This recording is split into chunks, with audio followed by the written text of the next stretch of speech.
Welcome to the All Things Nintendo podcast. I'm Brian Shea from Game Informer, and this is a weekly podcast to discuss all the biggest news and games from the world of Nintendo. You know I like to celebrate anniversaries here on All Things Nintendo, and I will be doing just that next week with one of the most beloved games of the last 2 generations. But this week we're having a bit of a different celebration. Later, I'm going to be joined by longtime Game Informer community member Zachary Pligge to talk about one of the most notorious games to ever hit a Nintendo console, Superman 64. But first, I want to start off, as I have several times since taking the show independent, by answering some of the community questions that I have received. So as a reminder, if you want to get any questions, comments, or topic suggestions in, you can get in touch with me through the free All Things Nintendo Patreon page, or by emailing me, brian@allthingsnintendo.com. So this first one comes to me from Drew via email. Drew says, "Hope you're doing well. Congrats on taking the podcast independent." Thank you. "I, for one, am really excited to see where you take the podcast from here and hoping for many, many more episodes of All Things Nintendo." I am too. Thank you. "Since we all know that hopefully within a year or 18 months, we will have our hands on the next Switch, what games do you think Nintendo has to release for the console's first full year in order to take advantage of the new console hype? And as a bonus, if you have time, what dormant franchise would you like to see maybe given a new shot on the Switch? Thanks again for all your hard work to give us 60 to 90 minutes of great content each week." Thank you. Very kind of you. As far as what games Nintendo needs to do to really take advantage of that new console hype, I'm going to say a 3D Mario is a must. We need to have that 3D Mario. We had a 6-year gap between Tears of the Kingdom and Breath of the Wild, or Breath of the Wild and Tears of the Kingdom, and we haven't had a new Mario game yet. I think we're due. And I think that we would have gotten a new 3D Mario game by now if they didn't have a new console on the horizon.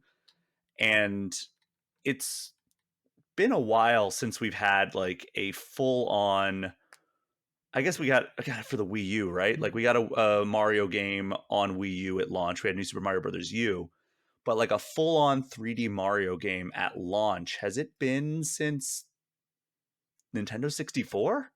In terms of, see, so Nintendo 64 had Mario 64 at launch. GameCube had Luigi's Mansion at launch. Didn't have Mario Sunshine quite yet.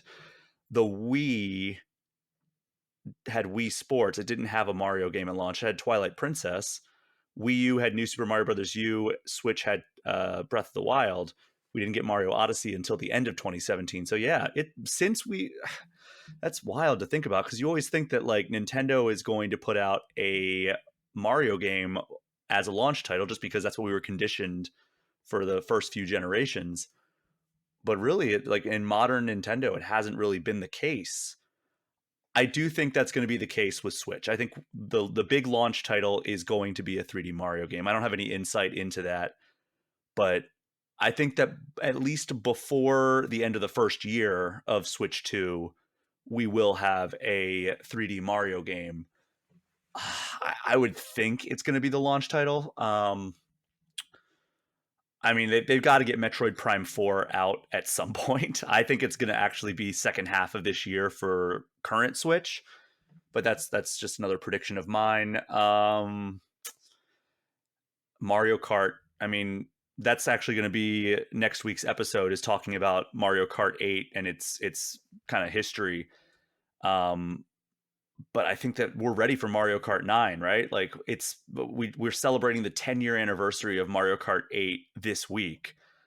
And then next week's episode is also going to be focused on that. But like, it's been 10 years since we've gotten an all new Mario Kart console game. I know we've gotten Mario Kart Tour for mobile, but that's a long way to go without a new Mario Kart game. I think that will be another first year thing if Nintendo can figure something out. It'd be weird if they gave us another Mario Kart 8 like re-release, especially since they just did the booster course pass.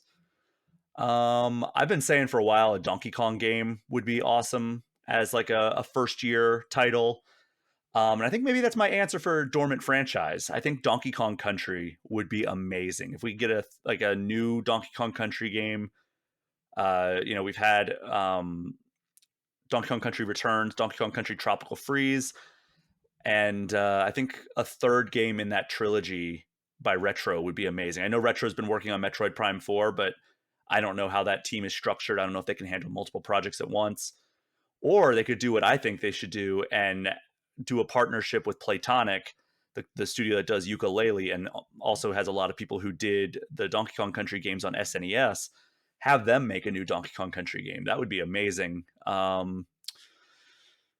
Ultimately, I think Star Fox would be another one that a dormant franchise that I would love to see get another shot on the Switch 2. But yeah, I mean, the Switch 1, the current Switch, has kind of like been Nintendo's big, like, oh, we're going to revitalize this franchise. And there's a few that have fallen through the cracks. But, I think that those are some of the ones that I would hope that we would get in that first year. Maybe Animal Crossing. I don't know. Like, Animal Crossing still feels like it's got another year or two before we get another entry. But I don't know. Maybe they really want to capitalize on the popularity that it experienced in 2020, and really like exploding into all new realms, like really pushing it to like one of the top tier Nintendo franchises. So maybe they want to have that be one of the system sellers, but we will see. I mean, we only got like 2 weeks before we see kind of what the rest of the Switch One's life cycle is going to look like, at least the rest of this year. I think that's going to clear up a lot of things going into kind of the prediction cycle for Switch 2. All right, let's move on. Next one comes to me from Jackson via email. Jackson says, "Thank you for responding to my previous email. It was very informative and helpful to understand how to support the game and game reviewing industries. I'm loving the new introduction by Tee Lopes." Me too. "When you teased you had spoken to a composer you knew about possibly creating a new intro, I was wondering if it could be Tee Lopes, but I didn't want to get my hopes up. Fortunately, I was right, and the intro is even better than I could have expected." I know, right? Like, T knocked it out of the park in a way that, like, I knew he was capable of, obviously. Otherwise, like, he wouldn't be one of my favorite composers, but like, he blew me away with the intro that he made. Shout out to Tee Lopes. Just a gem of a human being. And I've loved every interaction. He's been on the show 2 times. If you haven't heard those episodes, go back and listen. But Jackson continues in his email. "I had a suggestion that you could try for the show. Every couple of weeks, you have a segment on the show talking about a big anniversary for a historic Nintendo game. I suggest that you make that a recurring segment, albeit a bit shorter. I'm a younger Nintendo fan. My first gaming console was the 3DS, and I want to learn more about the history of this amazing company. Maybe you could title it This Week in Nintendo History or something, and just take 3 to 5 minutes or so going through some game that released on said week." I have kicked around this idea. The problem that I keep coming to is that I have a lot of episodes where I need to kind of pre-record the episodes and do these deep dives. Like, that's what's going to happen next week. We're going to pre-record an episode. And in order to do that, I can't burn through a lot of these like more monumental anniversaries. And I have done that in the past where it wasn't like a recurring segment, but like I've done like smaller anniversary discussions about games that I don't want to do a whole episode on, but I do want to recognize the history of those games and celebrate the anniversary. And it was like you said, like 3 to 5 minutes, and I've enjoyed doing that. I haven't done that in a while, but yeah, I will definitely take that into consideration. I don't know how much it would be like a weekly segment, but it could be something a bit more regular. But that said, Nintendo has also gone through stretches where it's like there's like multiple major games released this week in Nintendo history, and then there's several other weeks where it's like, wow, it is a barren wasteland of like either news, which is kind of the case right now while we're waiting for that Nintendo Direct, or uh, historical releases or historical like events that are worth highlighting. But yeah, definitely something I've feedback taken. I will look into incorporating more historical stuff into the show. I mean, we're going to get our fill of that this week and also next week. So I guess, Jackson, you can look forward to that. And then I want to do one more. This is from Megan S. over on the free All Things Nintendo Patreon page. Megan writes, "Can't wait for the next episode. I can't quite remember if you've already done this in the past or not, but I think a topic that would be cool to cover is your top 2 to 3 games on each Nintendo console." Thank you very much, Megan. I'm just gonna do this off the top of my head, I guess. So NES, I will do The Legend of Zelda. I'll do Mario 3, and oh man, I guess I'll do the original. No, I'll do Tetris actually. I really liked Tetris growing up, but I know I'm going to probably say that again when it comes time for the Game Boy. Let's do SNES next. I'll do Mario World. I'll do Mario Kart. No, wait. Mario World, A Link to the Past, and Donkey Kong Country. Nintendo 64, we will do Super Mario 64, Ocarina of Time, and I gotta go GoldenEye. Oh man, GameCube. That's a tough one for me actually, because I kind of got to GameCube a little bit later. I kind of skipped the GameCube in favor of PS2 early on in its life. But I will do Mario Kart Double Dash, Super Smash Brothers Melee, and Wind Waker. All right, Super Mario Galaxy, um, Wii Sports. I'll go Wii Sports over Wii Sports Resort just because I put a lot more time into Wii Sports. And I'll do WarioWare Smooth Moves. I know that might be a controversial pick here. All right, Wii U. Wii U had a lot of really great games, and a lot of them have come to Switch, so this might be a little bit of maybe not crossover. We'll go with Super Mario 3D World, Splatoon, and oh man, should I just go Mario Kart 8? No, because it didn't have the battle mode. Um, see now I'm like, I should know this. Let's see. I'm gonna type this in. Best Wii U games, even though I said I'm gonna do it off the top of my head. So I said Super Mario. Oh, Mario Maker. Yeah. So Super Mario 3D World, Splatoon, and Mario Maker. That first Mario Maker was magical for me. And Switch. Okay, so we got Breath of the Wild, obviously. We've got Super Mario Odyssey, and man, there's so much to choose from. I will go with Mario Kart 8 Deluxe. So yeah, those are pretty much the standards, I think. Game Boy, I will go with Pokemon Red/Blue. I'll go with Tetris, and I'll go with Super Mario Land 2. Game Boy Advance. It's another one that I didn't really spend a ton of time. I'll do Pokemon Fire Red, Leaf Green, which I know is kind of a cop out. Let me look up here, because I know there's some games that I'm forgetting. All right. I will go with Metroid Zero Mission. I like that one a lot. That's maybe one of my favorite Metroid games, honestly. And I'm gonna go with Super Mario Advance 4, Super Mario Brothers 3 for reasons I've talked about on this podcast before, where you get the e-reader levels that add extra levels to Super Mario Brothers 3. Okay, DS. Well, I've got to go Pokemon Heart Gold, Soul Silver. I think that might be the best Pokemon game overall. WarioWare Touched, and what else? Nintendogs. Why not? I like Nintendogs. 3DS, I'll do A Link Between Worlds. I'll do Pokemon XY, and Tomodachi Life. I'm going to shout out Tomodachi Life. I loved that game. I had so much dumb fun with that. I loved sharing like QR codes of like people and like friends and their me's, and also like celebrities that you could download. Like I remember I had like Guy Fieri and Shaquille O'Neal sharing a room together and hanging out, and then like my friends in the games industry were all just like chilling with like Barack Obama. It was a very cool experience. I had all the like the Nintendo luminaries. I had like Shigeru Miyamoto and Reggie Fils-Aimé and Eiji Aonuma all hanging out in my Tomodachi Life village. That was a fun game.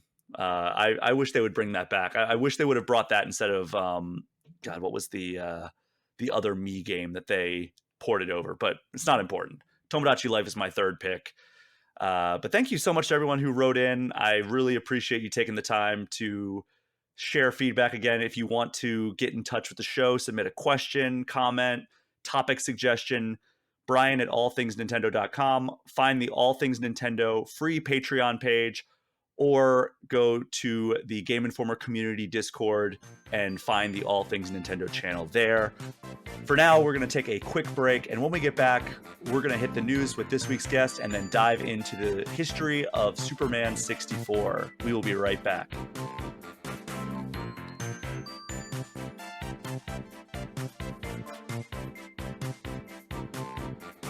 We are back, and I am now joined by longtime Game Informer community member and Twitch streamer Zachary Pligge. Zach, how are you doing? Pretty good today. How about you, Shea? Doing all right. You know, just kind of keeping busy, getting ready for the coming storm that is Summer Game Fest. All the news that's coming out of that. We just had a PlayStation State of Play earlier today as of this recording. Unfortunately, not any news related to Nintendo that I could spot in that. Yeah. So we won't be covering any of that here. But Zach, I'm excited to have you on to talk about Superman 64 because you have not only been a diehard Superman 64 fan / player, but you've also been pestering me to do an episode about Superman 64. And there's nobody better than you to have on for this episode. But before we get into that, we have to do the song and dance here. First Nintendo game and favorite Nintendo game. So you know the drill here. I'm going to ask you for your first Nintendo game, whether that's a console, a game, a memory, and then we're going to transition to getting your favorite Nintendo game of all time. So, what is your first Nintendo game? So, I have memories of two at the end of 1990. It was Dr. Mario and Ice Climber were the first two that I remember playing. So was it like at a family member's house or yours? Mine, with my dad. Okay. All right. Do you remember which one you liked a little bit more? Dr. Mario was easier to grasp at I was 2 years old. And God. Yes, I started super early. Yeah, I think that's earlier than I started playing games. So you definitely had the leg up on me there. And I did not get into Ice Climbers until I was like in my mid-20s. And I was like, oh, let me check out this game that I think it had just hit like Wii U Virtual Console. Okay. And I dove into it then and I was like, yeah, I probably would not have liked this as a kid. Yeah, I know that people who know Gersman, he is in the middle of ranking every NES game as a one of his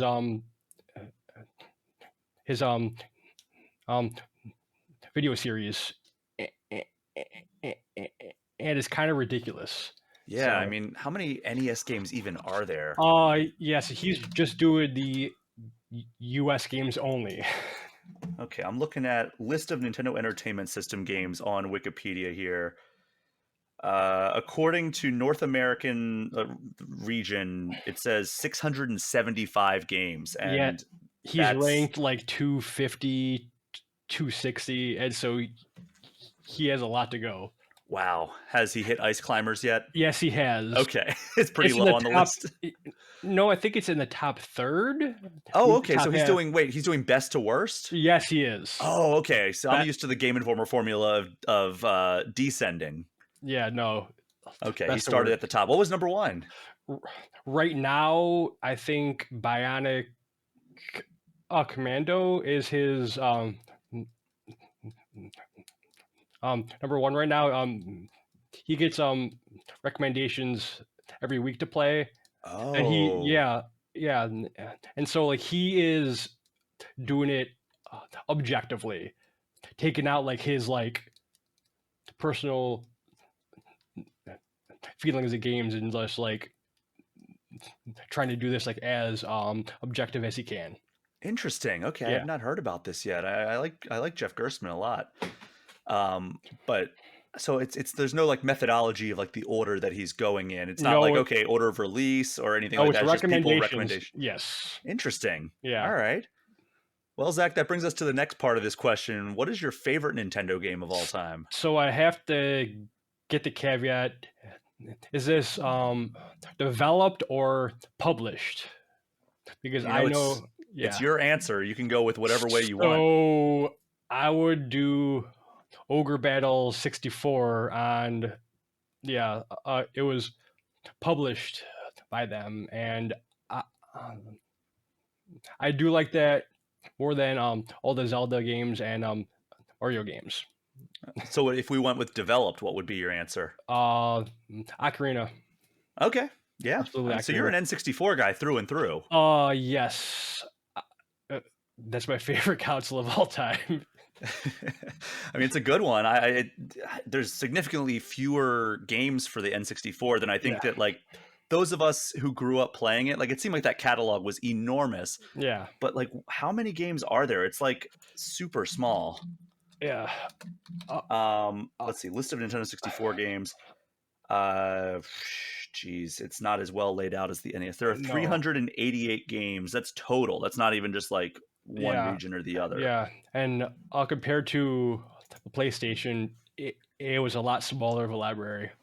Yeah, and I mean, it was surprisingly like if, for how many of people like our age have like memories with the N64, it was surprisingly not as like popular Hmm. as we all assumed it was as Yeah, kids. yeah, Like that was kind of the wild revelation that I had as an adult. I yes, was like, wow, there weren't like a million games for this thing, and also like it didn't sell like 200 million copies. no, not at all. So, Zach, how did you get involved with the Game Informer community? Because you've been with the community since before I think I Yeah, even joined Game Informer. so I think the first time was on accident. I snuck in with when Carson was a friend of, I think, Phil at the time, and so this is 2010 or 2011. I found myself in the office, and I was able to just kind of, Reiner was a great guy at the time, Andy Mack, and so they started to uh, invite me out, and I think the first stream I was on was the Borderlands 2 stream. Oh, wow. Yes, I was still in it was either in college or right after college. Okay. So, Yeah. yeah, I mean, you've been around for a while. I mean, if you're, I think you're 1 year younger than me. You were born in 88. Yep. Okay. So, yeah, you're 1 year younger than me. So, yeah, you were fresh out of college or, Yeah. yeah, either right at the end. Yeah. Yeah. What about like the Game Informer stuff was really like so attractive to you to join up? Because like, it's been a long time. I've seen a lot of community members kind of come and go, and Yeah. new ones fill in with like, but like, there's a few names that I still recognize from like when I first joined, but yours Yeah. is like chief among them. Yeah. So it started with the magazine, and I mean, it was the main one that I would read all the time. And once Replay came out, just all the video stuff, like it just kind of stuck with me. And as I met more of the editors over time, I developed personal relationships, and a lot of them, like, I still talk to this day, even though that, oh geez, like they're all over the place now. Hmm. Yeah. Yeah, that's the hard thing about like when you work at a company like Game Informer and everybody is like so close and tight knit, like as Hmm. coworkers, Yeah. is that like when somebody leaves, like you still stay in touch with them, right? Yeah. Like the first person who left once I joined Game Informer was Matt Helgeson, and he was there for I think 16 years, and Uh-huh. then like he left like 3 months into me being at Game Informer, and I remember making the joke to him. I was like, "Hey man, if there's a problem with me joining the team, like you could have just said something," but obviously that was not the Yep, reason. I But talked to him still. Talked yeah, to Juba. I mean, uh, everyone who has found a job in the industry still, but Yeah, and also I was part of uh, the founding of the Overblood group. Oh, the legendary Facebook community group. Yep, it's still going, and um, I'm I'm I'm the owner of the group, and so that's that's the only reason I still use Facebook. I was just about to Because say that's the only reason that I sometimes miss Facebook is because I miss that group. yeah, I'll have to start like a burner account or something. yeah, And outside of like gaming and everything, obviously you're a big gamer. hmm You've been a part of the Game Informer community for a really long yeah, time. You are a bit of a runner. You yes, yeah. yes, So I when am. I go for runs, they're like 5Ks. Like I've Yeah, run a few 5Ks this week, and I think that a lot of people see that and they're like, "Oh, that's good for you." yeah, What is like if you just get up and you're like, I'm gonna go for a run this morning just to like get in motion. How many miles do you run? 8 to 10, Oh, just 8 to 10. I was expecting actually a higher number knowing your habits. What is like the longest race that you've run? 200 miles. Continuous. Yes. And how long does that take? Uh, that one with a 21-hour medical e- emergency in the middle, I still finished in 63 hours. Wait, so you had a medical emergency in the middle? Yes. What? Yes. And you were just like, well, I'm gonna keep going anyway. Yeah, like I took a break and I was taken back to the hotel I could rest, and I was about to DNF, and they said, "Hey, just go out, try to start again." And I did, felt good, caught up to everyone, passed everyone, won the race. You won? Yes, I won that 200 miler. Even though you had like Yes, an extent yeah, I don't understand you, man. Like legitimately, like I like running. yeah, I kind of hate running, but I also love it. It's a yeah, very much yeah. a love hate Yes, relationship where it's like yes, it is. I get up in the morning and I'm like, okay, I'm gonna go for a run, and then like I sit and like stare at the wall for like 20 minutes, and I'm like, if I would have just gone for the run by now, I would be like almost done. Yeah, But it's like just those first few steps are so hard, and then it's just like, okay, once you're going, you got like either music or a podcast or something. It's set. But like I can't imagine 200 miles. yeah, like it's hard to talk to people about that, but I, I'll always say ultra marathons are easier to run than like a marathon, and and it's because of the atmosphere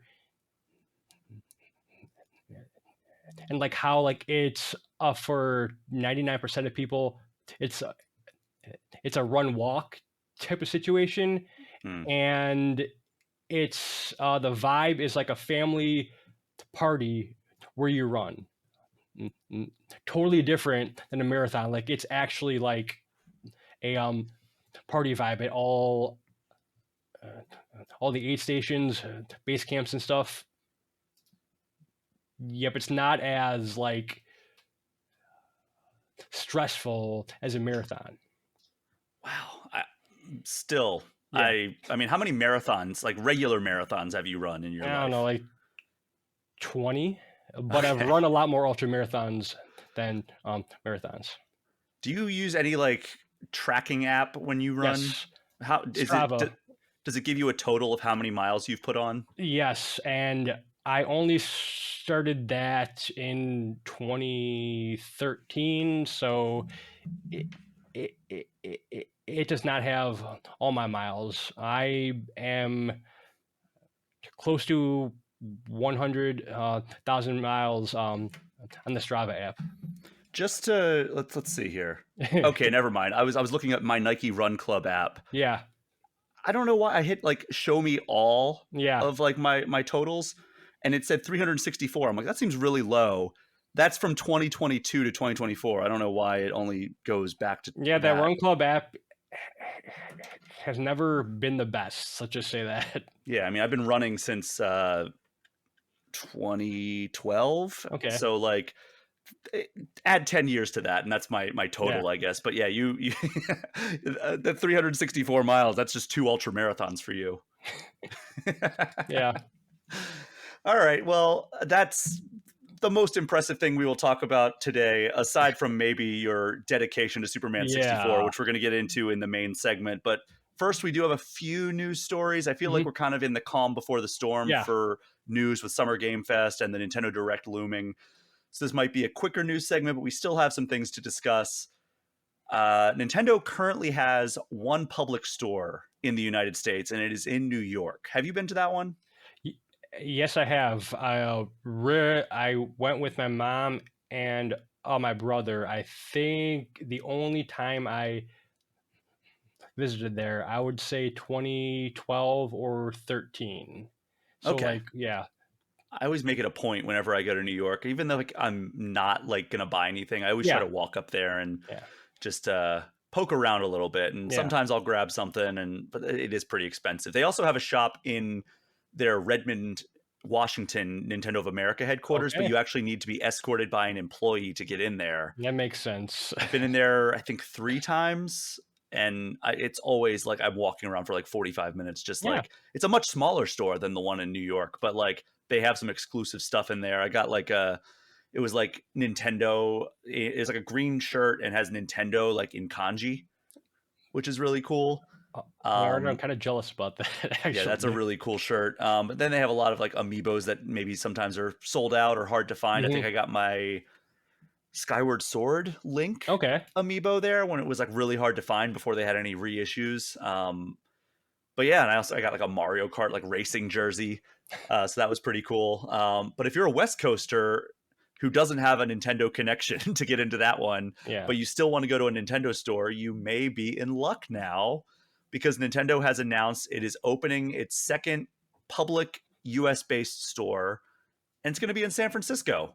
Makes sense. So, according to the announcement from Nintendo, the store will be in San Francisco's Union Square and will open in 2025. I will say I went to the Tokyo Nintendo store as well last time I was there. So I've been to Tokyo 3 times. This was the first time I've gone to the Nintendo store. I've gone to the Pokemon centers before, Mhm. but this was the first time going to the Nintendo store. The Nintendo store in Tokyo, it's in Shibuya. It is not as impressive from like a store construction perspective. So, it's like a multi-floor situation Mhm. in New York. The one in Tokyo is just kind of like a flat store in kind of like a shopping mall, but it has an incredible selection of stuff. Like I was there with a friend and we were shopping just for like 2 hours in that store. And then like they're like, "Oh, do you want this free?" Because it was like in November. I think it was in late November. Yeah, because I remember because I went straight from Tokyo, basically came back to Minneapolis for one night, and then I was off to LA for the Game Awards. This was last year. It's when Okay. I was out at, visiting Square Enix for the Final Fantasy VII Rebirth cover story, and they were like, "Well, do you want this Christmas wrapping paper free of charge because you made a purchase?" I'm like, "Boy, do I!" So I Yeah. like this special like Mario, and yeah, it's really cool. I hope that the San Francisco one is closer to that, but like the Nintendo one's no slouch. Let me Yeah. be clear there. Like I really like it, and it's cool that they have like store specific merchandise. Um, but yeah, I mean, I haven't been to San Francisco since 2021, so I need to make it back there. Maybe 2025 is when I'll get there. There you go. Yeah. Do you remember anything that you got at any of the stores? I got a couple t t T-shirts. I got a, Pikmin shirt and an older, Zelda shirt, and I think a plushie oh, yeah, a, Yoshi backpack plushie. You still have any of that stuff? You said it was like The 2012, shirts I right? have, the plushie is probably in storage right now. Gotcha. Are you a Lego guy? Yes, I am a Lego guy. Okay, so you probably saw this news already. I talked about it a little bit in past episodes because they were just rumors swirling at that Mhm. point. But this week, Lego officially unveiled its very first Legend of Zelda set. It is the Great Deku Tree 2-in-1. And why is it called that, you may ask? Because it allows you to customize the Deku Tree to be either the Ocarina of Time appearance or the Breath of the Wild appearance.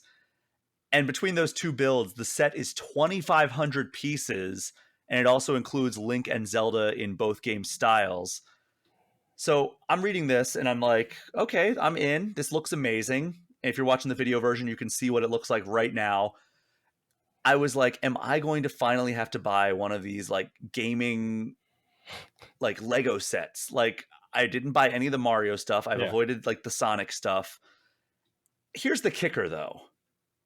It's listed at $300, which I don't know. Maybe that's not as outrageous as it sounds to me, but it sounds pretty high for as somebody who's not a big Lego guy. It's on par with a lot of what it costs now. The rise of Legos, the pricing, I think, at the start of COVID just kind of skyrocketed.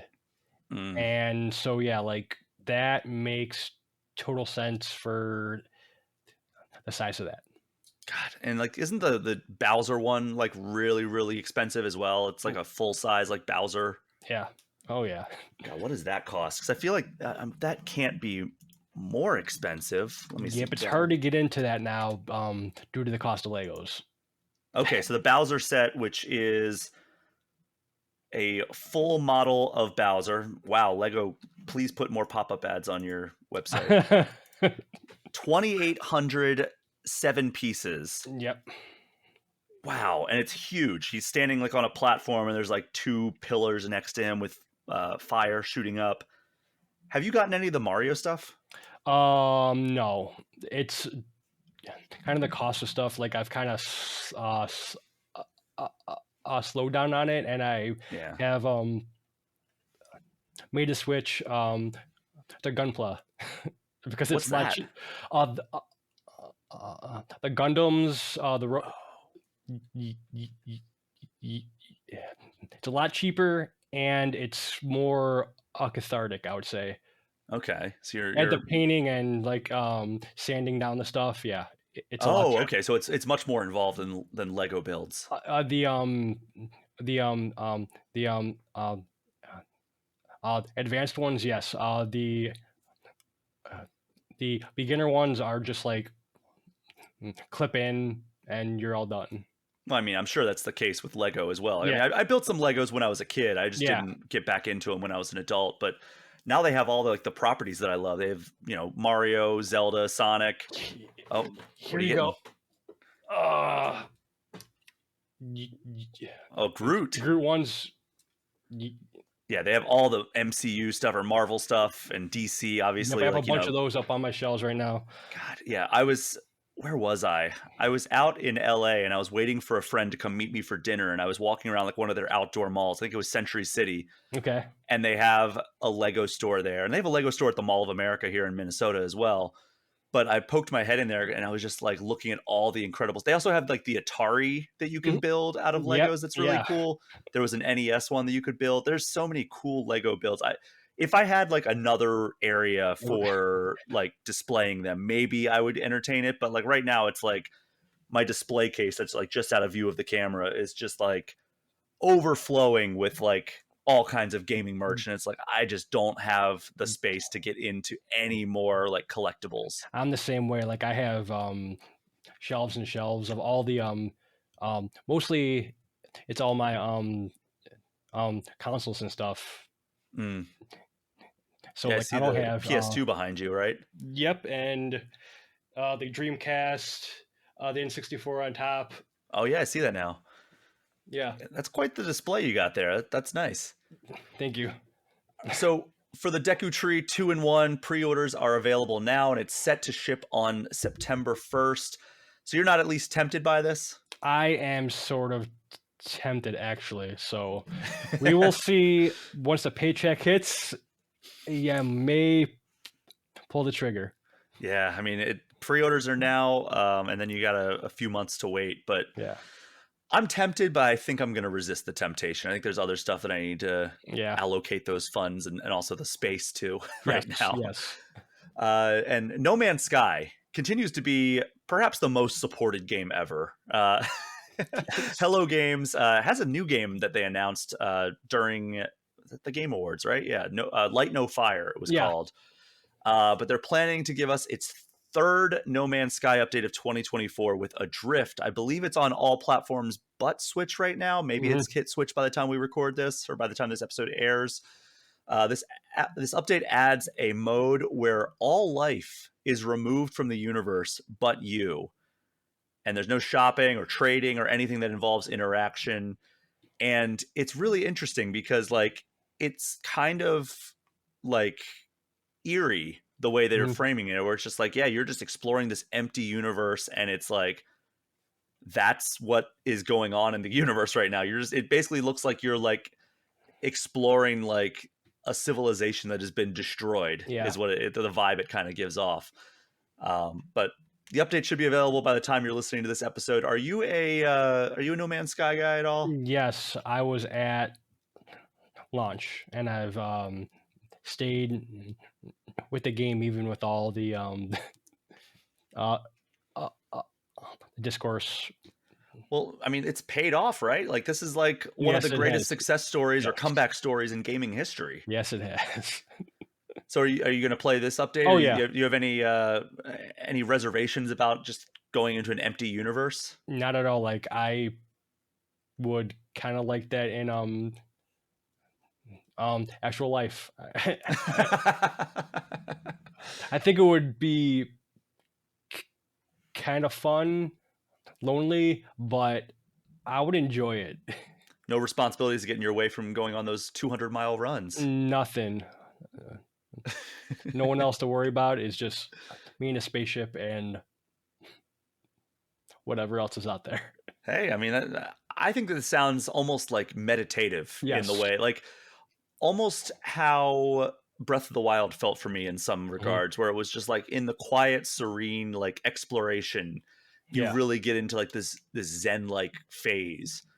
And then of course, like, you know, a bokoblin will attack you, or like an ice keese or something, and that kind of ruins the meditative state that you're in. Yeah. This doesn't seem like it has much of that. No. So I don't know. This might be the thing that finally gets me looking into it. But then again, I don't know how much I would be like gripped by an Mhm. empty universe. I feel like that'd be fun for a while, Yeah. but eventually I'd be like, I kind of want to have like a bustling universe in some places. Mhm. I wonder if you can swap between them, like transfer your save over and be like, okay, well, I would assume so. I don't know. It just seems like this is a long enough game that once you're committed, I don't know if like I would want to like put like 10 hours into like a drift mode and then be like, oh well, now I'm kind of bored of this. I don't want to like start all over and go Yeah. back to, I don't know. It just seems like there might be some hangups there, but I don't know how it works. But that should be available now. I don't know if it's hit Switch yet, but updates have traditionally come a little bit later on Yeah. the Switch version, because you know that game came out a little bit later than the other Yeah. versions. Uh, but we're going to take a quick break, and when we get back, we're going to talk about one of the most notorious video games ever released, but through a unique lens. We will be right back.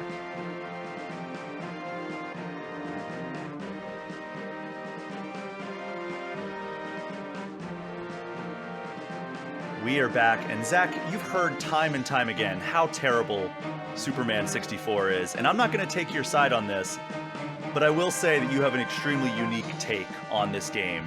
But first, we're going to talk a little bit about the history of this title, and then we'll get into why it is so special to you. All right. So, without diving too much into your story with the game, do you remember the first time you played Superman 64? Yeah. So this is before the story and stuff. I bought it at release. So yeah. All right. Well, we'll get a little bit more into your impressions and your story and everything, but we're not going to get as into the history of this game as we do normal Yeah. anniversary episodes. But I do want to give a basic rundown of how this game came to be. So there was a small studio called Titus Interactive, and it secured the rights to Superman from Warner Brothers and DC Comics, and it kept pitching the desire to develop a game based on the then upcoming animated series. Mhm. And I found an interview from 2015 that Playboy did. Yes, I did look at the website for the articles. I can actually say that this time. This is Eric Kane, I believe I'm pronouncing that correctly, who was the founder of Titus Interactive, and he was the studio head. And he said, quote, I heard from our LA office that Warner Brothers was preparing a new animated TV series around Superman, and I contacted WB Licensing in order to obtain the video game rights. They asked me 3 times if I was sure of what I was doing. No one else was interested in Superman to do a video game about him. And so he got the license, and unfortunately, things changed for the worse pretty much immediately. In that same interview, he said, quote, "The Warner licensing team was let go only a few days after our deal was inked. The next people in charge hated us from the moment they saw us and our project. They believed a major company such as EA Games would pay more and create a better product. In every way, they tried to stop its development. First, they asked us to change it from an action game to a SimCity like game where Superman would be like the mayor of Metropolis. That was honestly pathetic." So the game went into development for N64, PlayStation, and Game Boy. We're talking about the N64 version specifically here. But apparently, WB started deliberately slowing down the project as much as it could. And in that interview, Kane talked about how it would take months for a single character to get approved and how they forced the team to cancel the PlayStation version, which Kane said was about 90% finished. And then development went on for about 2 years. And over the course of development, Warner Brothers and Titus were constantly disagreeing about the direction that the game should take, like whether Superman should be able to go underwater. And Kane was like, he had to like actually show like comic panels to DC and WB and be like, look, Superman can go underwater. And then there was another of like, should the environment be destructible? That was a big one that they went up against. And like, WB was basically like, no, we can't have Superman be a bad guy, so we can't have the environment be destructible because then he could like destroy a building, which is very funny when you look at Man of Steel Yeah. and like Yes. how much destruction happened in that movie. So this short development cycle, the fact that it was a small team, I think they said something like 12 to 15 people, the alleged corporate interference, all that combined to end up causing it to have empty levels, segments where Superman's just flying around instead of fighting enemies, and pretty counterintuitive controls. And then in that Playboy interview, Kane said, quote, "We lost too much time answering Warner Brothers and DC's concerns and weird ideas. With more time to focus on the game's development and its playability instead of the surrounding circus, we could have improved the controls and the collisions and have made a better game at the end." So Superman arrived on Nintendo 64 on May 29th, 1999. And normally this is the part where I talk all about the critical acclaim that the game that we're celebrating got.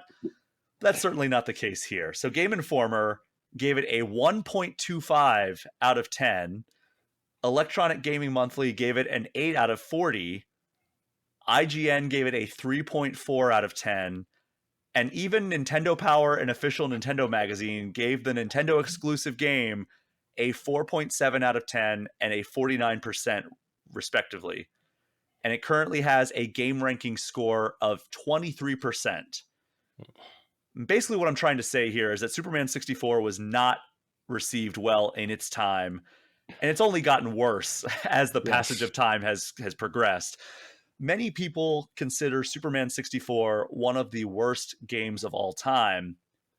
But Zach, can you tell the people on this podcast how many times you've played Superman 64 through to the finish? 450 times.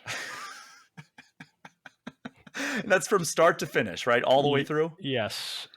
Okay, so the question that almost everybody on this listening to this podcast right now is, why in God's name would you do that? Yeah. So I had a friend in middle school, and he moved away right before we went to high school, just a couple miles away. So he was in a different high school district, and it was our sophomore year uh, cross country. I was basically kicking his butt the whole year, and we made a bet uh, uh, uh, for the regional meet on who would beat who with a punishment. If I won, he would have to play. It was Banjo-Kazooie once a month, every month, if he wanted to continue to play video games, and he hated platformers. He despised them, and so that is a good one, but he hated the game, and he told me that I had to play Superman 64 once a month every month, and I agreed to that, knowing that I would beat him in the race. And unfortunately, I lost to him at the What? regional meet. And so at the start of 2005, I had to complete Superman 64 once a month, every month, as long as I played video games. And the only way to stop was to stop gaming altogether. And you've been doing that since, you said, 2005? Yes. So there was no, like, that was the bet, like, legitimately, like, for the rest of your life you have to do this? Yes. I thought And this was going to be like until you beat me. Like oh my no, god. no. And then he passed away when we were in college, and everyone thought the bet was done, but no, it is still going on. His death did not stop that bet. Like, it was written in stone, and I still do it. Well, I mean, now it's got to be seen almost as like a way to honor him, right? Yeah. Yep. And I mean, there are months I will play it 2 to 3 times if I don't know what else to play. Yes, it is a horrible game. Fully admit that.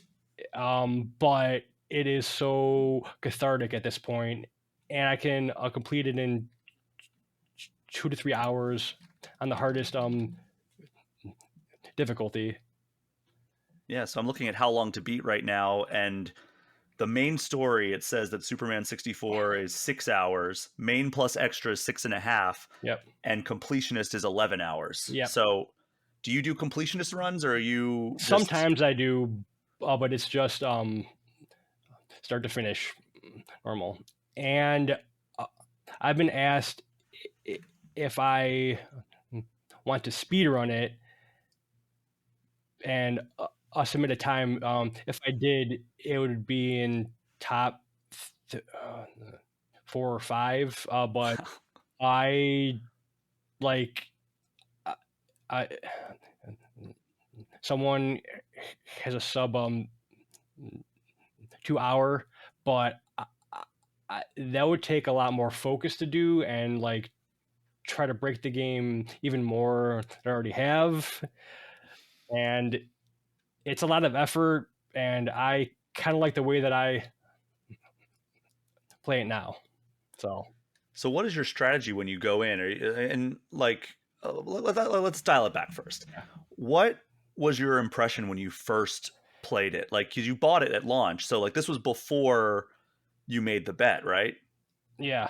So what was your impression of the game the first time you played it? As a Superman fan, the moment I flew in the rings, I was like, okay, this is a game, and it's not going to be great, but let's try to beat it. And the first completion, I think, like took 15 or 16 hours, and I just shook my head, and like I compare it to ET on the Atari, of just like, this is one of the worst games I've ever played in my life. Yet, I have I ever even touched this game? I feel like I've watched a billion videos, and I don't think I have actually played it. I remember picking it up several times in the Game Informer vault, but I don't think I've ever actually played it. yeah, it's a doozy, and I have to play the cart version, and people have asked, what if the cart breaks? Well, um, sometime in 2013, someone on eBay who was closing a game store had a lot of 28 copies of this game for $10. And as the idiot that I am, I bought the lot and I have 30 copies now, So you have just some in case they backups. break. Yes, I do. I don't think you're gonna have to get through all of those. And the funny thing is, like, a single copy now costs like 15 or so bucks. Just because the retro market over Yeah. COVID again just like skyrocketed. Yeah, it's like the Lego situation. Like the retro game market Oh has God, so bad. exploded. Yes. That's why I've kind of like stopped picking up like retro games. It's like unless it's just nowhere to be found on like Nintendo Switch Yeah. Online or like any of like the various collections that have been released. Mhm. That's the only time I'll even consider it. Like I have like, or when I go to Japan, I'll pick up like Mhm. some retro games. Like I just finally got a copy of Pokemon Green when I was in Japan this Okay. last time, and I have my sights on a couple of others when I go this next time. I'm going later this year, and those are the only times that I buy retro games anymore because the bubble has just gotten so inflated at this point. You have to go to garage sales. Hmm. People who Flea don't know what they markets have. are, yeah, flea markets now, they look up the prices online, but I mean, garage sales and e- estate sales. I picked up a copy of Actraiser and Earthbound for like $5 a piece. Oh Uh, wow, Earthbound. yes, because the Jeez. family again like had no idea. It was a video game. It was old, and so they just put a tag on it. Once I saw it, I snagged it. I was like, "I'll take this, please. Thank you." I've got to like go to an ATM, get some cash out, and just hit up some yard sales because Yes. I've gone to a couple and have come away empty-handed. But like I've heard these stories of like going and being like, "Oh my god, they have like first edition Charizard cards," and I'm just like, "Where are you going? That like these people have these cards?" I guess it's just like older parents who like their kids moved out Yeah. and they're like, "Oh, we got to sell this stuff. Surely somebody's going to pay like $20 for like this binder full of like Pokemon cards Yes. from the Yes. 90s." And it's like, "Yes, I will pay $20 for this. I'll give you a $5 tip on top of that." Yes. That's the thing But to do. That's the only way to do it now. Is like look up the garage sales and just cross your fingers. yeah, I mean, I do collect vinyl records, and it's not a huge collection, but I have like a few shelves worth. Hmm. And I used to love going to record stores and being Yeah. like, "All right, let's see what they have. Let's see what I can find that's like a value." And it used to be like, "Oh, I really got a steal on this one." But now everybody looks up on the internet of like, "Oh, well, how much does this Black Sabbath record go for?" And Yeah. it's like, okay, well, now it's like $60 for this thing that I Yeah. probably 10, 15 years ago could have gotten for like $5 because they Yeah. didn't know what they had. But now with the internet and like kind of like valuation websites out there, Hmm. everybody knows what they Yeah. have as long as they're not being lazy. Yeah. Yep. So have you gotten, you said like it's kind of like therapeutic at this point to Yes. play Superman 64, but have you gotten like any additional appreciation for the game? Like in terms of like the way it was designed? Because that interview, the guy who was the head of the studio, head of Titus Interactive, he said that he doesn't think the game is as bad as people make it out to be. Yeah. Like over time, like I, I, I could see the vision, what it was supposed to be. The flight controls aren't as bad as people make them out to be. The powers are pretty good, but it's the fact that you have to collect stuff to feel the energy to use them. Uh, uh, so I tell people use a Game Shark if you want to play it, just to unlock all the powers, and it's a lot more fun.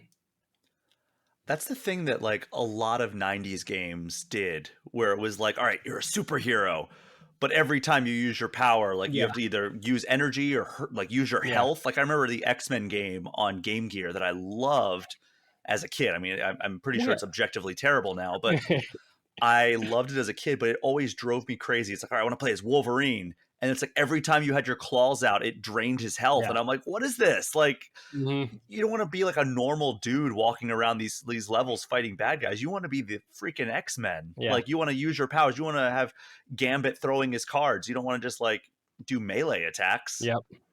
Like I don't know. And same thing for like the Ninja Turtles games. Like I adore Turtles in Time. Like that's one of my favorite arcade games of Yeah. all time. But it's like every time you use your special, it takes away like two little chunks of your health. And it's Hmm. like Yeah. that's one improvement that Shredder's Revenge did that I am so happy they did. Like same thing for like Sonic Superstars, like getting rid of the live system. And like because even Sonic Mania had the live Yeah. system in it, and I that was one of my main things that I criticized about it when it came time to review that game. And like Mario Wonder doesn't have lives, and it's such an improvement in like the modern era. So like there are things that like I want. Do you think that there's any? This is never going to happen. Do you think there is any way that they could do like a Superman 64 definitive edition and make it much more well liked? Like, would it require like a full revamp of the physics or like a removal of the Yes, it fog? would. Yes, it would. I did data mining of the game, and I kind of like put the code on my computer using one of those devices, and yeah, it's you could tell that it was rushed. You really can. You can always tell rushed coding. Yeah, yeah. Mhm. Is it It just would. like disorganized mess, like not organized properly, or Yeah, and just how I know it was the 90s, and so like over time, how they're able to do the physics is a lot different and a lot more fluid, but you could see the choppiness and it just trying to cut corners and stuff to keep the bugs from popping up. Uh, Even though there is a ton of bugs in that game, 100%. so you know this game better than I would say. I mean, we're just going to round up to 100% of the population, even though it might be like 99.9 repeating for like, Yeah, 25 digits. There might be one of the speedrunners that may know the that's game a what I little would bit better than say. you. Yeah, outside of the speedrunners, I would know the game pretty much the best in the world. Yeah. Yeah. So where do you said that like originally you would put this like right up there with like ET in terms of Yeah. like the worst games of all time. What do you think is the worst game of all time? There's a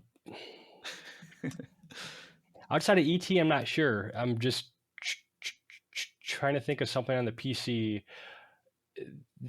that I used to play in elementary school, but I can't think of the name. Like it was a broken mm, text adventure, Oh, okay. and like you were not able to get past the first area, and like you were stuck. Like it was impossible. So where I was going with that is you are, you're a Game Informer fan. You've Yeah, you've kept up with Replay and Super Replay and yeah, everything for almost its entire run, if not its entire yeah. run. And I'm assuming you watched the Sonic '06 Super Replay. Yes. So I asked about like ways that they could improve Superman 64. Yeah. Have you paid attention to the Sonic P06 Yes. fan? That's Yes, something I that's have. really fascinating, and it sounds like it's actually doing like a really, really like good job of remaking that game and fixing a lot of the faults. Yeah, But do you think there's any hope that somebody could take Superman and do something like that? I would hope so. If I was a better developer, I would try, but my specialty is in networks, and that has nothing to do with it. I would love to see it, but I don't know if anyone has the love I do who would want to do it. Like I would probably uh, pay someone to do it, honestly. Now, if somebody did do that, say tomorrow somebody's like, "Hey, surprise! I've been working on this for the past 3 years, and it's finally complete. A fan mod version of Superman 64 that plays well, gets rid of the fog that makes it so you can't see, gets rid of some of the other weirdness that is involved with that game."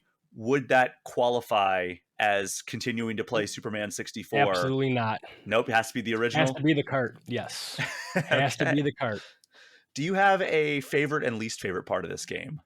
Um, I would say the final level is probably my least favorite. It's the most annoying, just because the time portals. But I, I'm a fan of the flying. That's my favorite part of the game. Really? Isn't that the Yes, part that most people despise, probably because they don't get past the rings in the very beginning? yes, yes. And there's a bunch of those mm, mm, uh, flying segments in between all the levels. I've been watching, so I guess a little bit of an announcement here. Next week's episode is going to be on Mario Kart 8 and its history because I'm going to be at Summer Game Fest. So I'm pre-recording that episode, and former Game Informer editor and current Giant Bomb creative director Dan Reichert is joining for that episode. And he does a show over on Giant Bomb called Blight Club, Hmm. and he did Superman 64 as one of the first games that he did for that. And I've been watching his clips. They are absolutely hilarious. Have you been catching like any of his clips that he's been putting up or his streams? Yes, I watched that. I was watching the streams live and stuff, laughing. I don't know if he remembers. I do this, but there's a lot of the community members know about my feet, and so like I was just laughing the entire time, like knowing like what he should be doing, like, and just him messing up on all the levels. Like it was amazing. It just like his Sonic 06 Blake Club. It's just as good. Yeah, I need to watch the Sonic '06 one because I've never played Superman. I've enjoyed like his misery Yeah. in that game in Superman, but like Sonic '06, I've played through it a couple of times. Hmm. I'm no Zach Pligge playing through Superman, but I've played it a couple times, and I definitely need to check out some of his reactions on that because there are some moments in that game where you're just like, what were they thinking? Yeah. Yeah, because I don't think he was on the Super Replay No, he of had that left by game. then. Yes, he did. And yeah, oh yeah, because that was the one where they had that fun introduction I was a part of, the Wade's introduction of like mm, pretending it was brutal legend, Oh and yeah, then they did the flip flop. Yeah, I forgot about that. yeah. That's amazing. Yeah, I was on a couple of episodes of that. That game is so long; it's like 27 hours or something like that. So that's a long super replay, Yes, it and I don't is. think they realized it when they started that. They did not, and that's only the Sonic portion. Yes, it's a long, long game. But by the way, as we wrap up here talking about Superman 64, there was something fun that I was able to dig up from the Game Informer vault 5 years ago.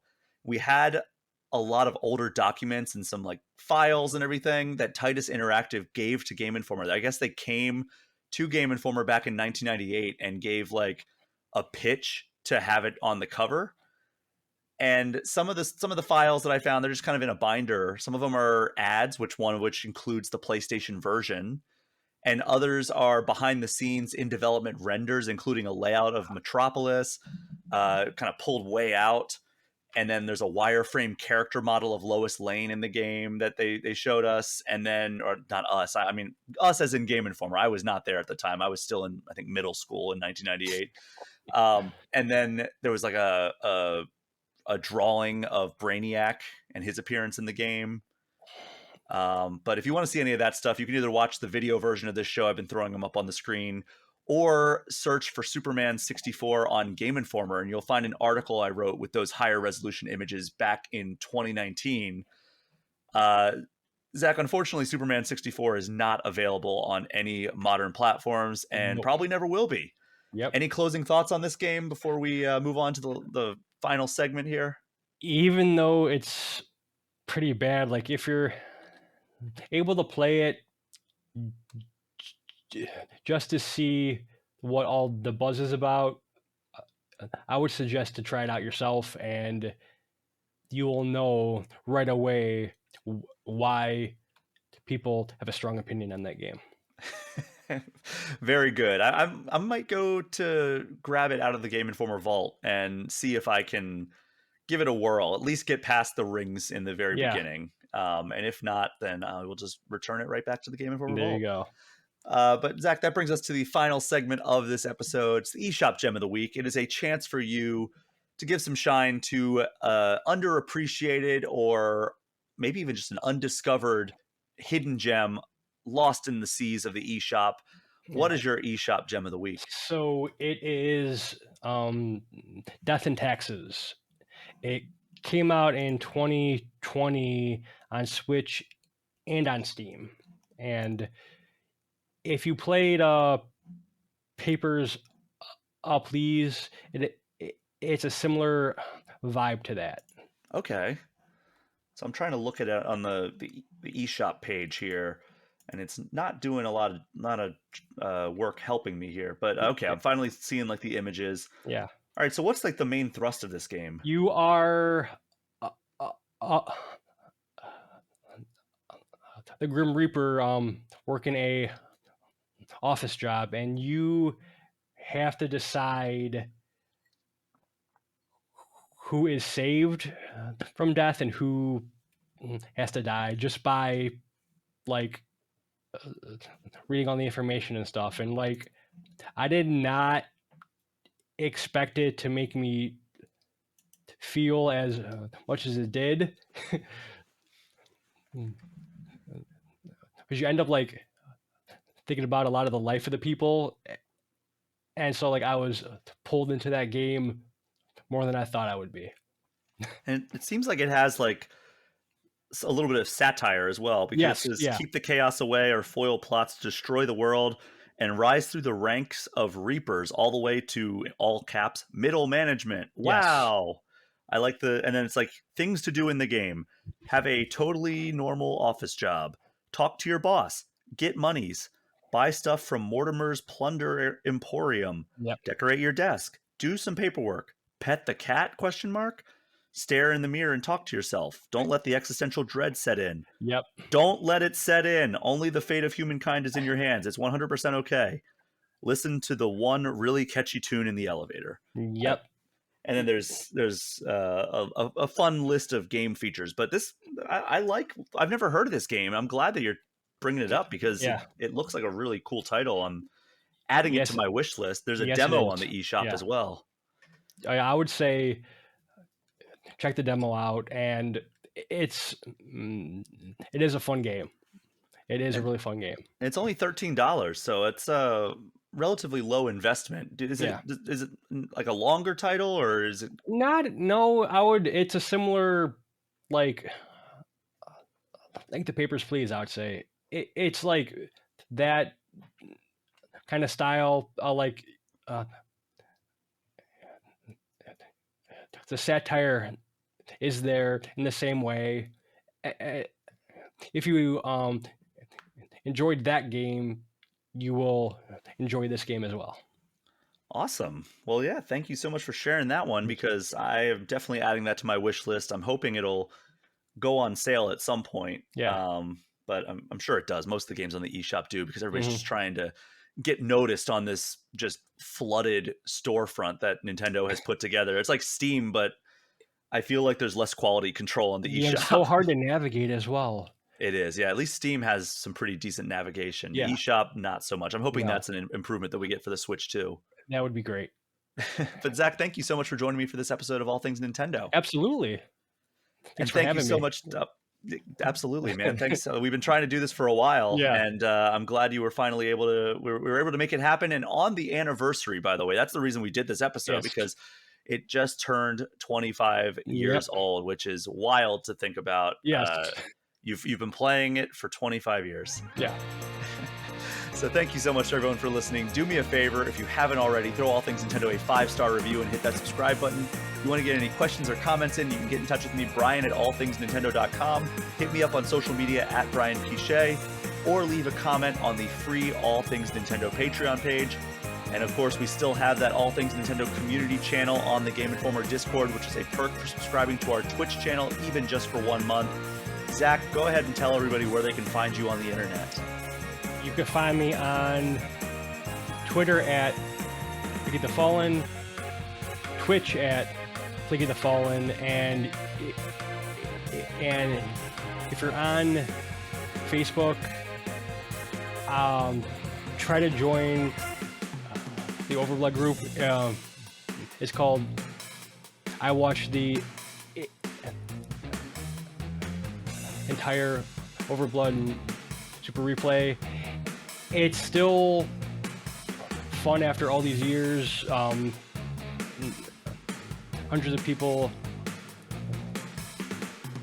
are still active in it, and so yeah, it's a great community. Shout out to the Overblood group. They've always been an amazing group of folks over there.